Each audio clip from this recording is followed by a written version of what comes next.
Hello guys, কেমন আছেন সবাই? আশা করি সবাই ভালো আছেন আর আমিও ভালো আছি। তো দেখো, আজকে রান্না করার জন্য নিয়েছিলাম লাউ শাক আর নিয়েছি মুরগির মাংস। আর মুরগির মাংসের জন্য আলু কেটে নিয়েছি আর আলুগুলো দেখো সুন্দর করে ভেজে নিয়েছি। এখন দেখো রান্না করছে আমার ছোটদি, মাংসটা সুন্দর করে কষিয়ে নিচ্ছে। মাংসে একটু টকটকা লাল রং করেছে। এটা হচ্ছে লাল রংটা করেছে বেশি করে একটু মরিচ দিয়ে। তো মুরগিটা যদি ঝাল ঝাল করে রান্না করা হয় তাহলে খেতে বেশ ভালোই লাগে। আর আমার তো বেশ পছন্দ এভাবে মাংস রান্না। আর পাশে দেখো আমার মেয়ে এসে দুষ্টামি করছে, এটার প্রতিদিনের স্বভাব। তো দেখো মাংস রান্না হয়ে গেছে। এখন এপাশে আমি রান্না করছি লাউ শাক। আর লাউ শাকটা রান্না করার সময় এটাকে একটু হালকা ভাপিয়ে নিতে হবে। তো শাকের কালারটা খুব সুন্দর আসে। দেখো কত সুন্দর হয়েছে শাকটা। তো বন্ধুরা, রান্নার শেষে চুলার পাশে চলে আসলাম চুলা লেপার জন্য, কারণ রান্নার পরে চুলার চারপাশটা কেমন নোংরা হয়ে যায়, তো আমার ভালো লাগে না। তাই চুলার পাশটা বিকেলেই সুন্দর করে এভাবে লিপে রাখি, তাহলে পরিবেশটা অনেক সুন্দর লাগে। চুলার পাশ যদি নোংরা থাকে দেখতে একদমই ভালো লাগে না, সেখানে বসে রান্না করতেও ভালো লাগে না। তো রান্না করার পরে এভাবে চুলার পাশটা সবসময় লিপে রাখি। তো দেখো সম্পূর্ণটা লেপা হয়ে গেছে, কত সুন্দর লাগছে। তো পরিবেশটা অনেক সুন্দর লাগছে, আর এভাবেই পরিষ্কার পরিচ্ছন্ন থাকতে হয়। আর এই পাশে দেখো আমরা রান্নার পরে থালা বাটিগুলো রেখে দিয়েছিলাম, ধোয়া হয়নি, তো একসাথে ধুয়ে নেব তাই।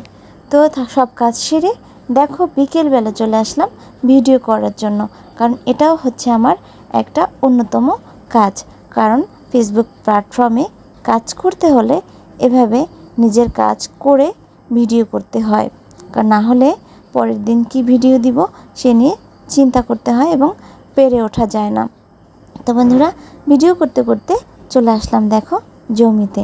আর এখানে দেখো কত সুন্দর লাউ শাক কুমড়া শাক হয়ে আছে। দেখে মনে হচ্ছে এখনই ডগাগুলো ছিঁড়ে নেই, কিন্তু না, আজকে আর নিব না। আজকে তুলতে এসেছিলাম দেখো ছোট ছোট এই যে জমিতে যে হয়ে আছে ওই শাকগুলো, হেলেঞ্চা মালঞ্চ এইসব শাক। কিন্তু আজকে ভাগ্যটা খারাপ, আজকে শাক তুলতে পারবো না, কারণ জমিতে ওষুধ দিয়েছিল। জমির মালিক বলেছে যে আজকে শাক নিও না। তো দেখো তোমাদের শাক নিলাম না, তোমাদের এখন সুন্দর একটা জিনিস দেখাচ্ছি। এটা কি জানো? পাইনঅ্যাপেল গাছ, কেবল পাইনঅ্যাপেল হয়েছে, দেখতে একদম কচি। পাইনঅ্যাপেল গাছটা অনেক সুন্দর না বলো তো? অনেক সুন্দর, তাই তোমাদের সাথে শেয়ার করলাম। আজকের ভিডিওটা তোমাদের কেমন লেগেছে অবশ্যই জানাবে। ভালো থাকবে সবাই, সুন্দর থাকবে, সুস্থ থাকবে। Bye bye.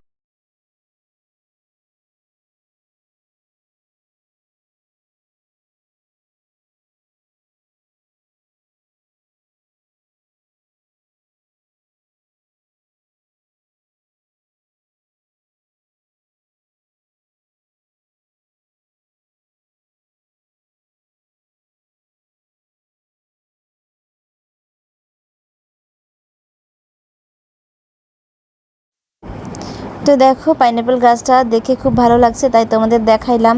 তো আজকের ভিডিওটা তোমাদের কেমন লেগেছে অবশ্যই জানাবে। সবাই ভালো থাকবে, সুন্দর থাকবে, সুস্থ থাকবে। সবার সুস্থতা কামনা করে বিদায় নিচ্ছি আজকে এই ব্লগটি থেকে। ভালো থাকবে সবাই, টাটা।